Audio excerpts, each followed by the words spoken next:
آج کی اس ویڈیو کے اندر ہم دو مسئلے پڑھنے والے ہیں۔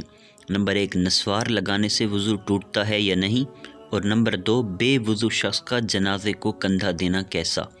یہ مسائل ریڈ کرنے سے پہلے تمام دوستوں سے گزارش ہے کہ چینل کو ضرور سبسکرائب کریں، ویڈیو کو لائک اور ثواب کی نیت سے شیئر کریں۔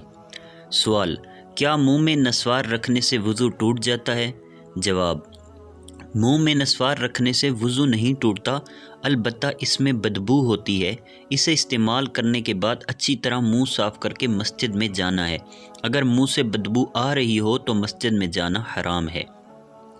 سوال: بعض اوقات دیکھا گیا ہے کہ دکان وغیرہ پر لوگ بیٹھے سگریٹ وغیرہ پی رہے ہوتے ہیں اور جنازہ گزر رہا ہوتا ہے تو لوگ کام کاج چھوڑ کر بغیر وضو کیے جنازہ کو کندھا دیتے ہیں اور کلمہ شہادت پڑھتے ہیں۔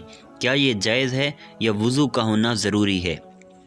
جواب: نماز جنازہ کے لیے وضو شرط ہے، کندھا دینے کے لیے وضو شرط نہیں ہے۔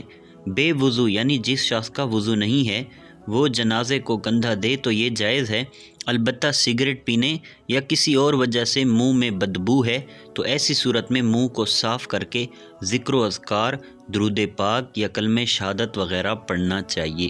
واللہ اعلم ورسول اعلم عز وجل وصلی اللہ تعالی علیہ وسلم۔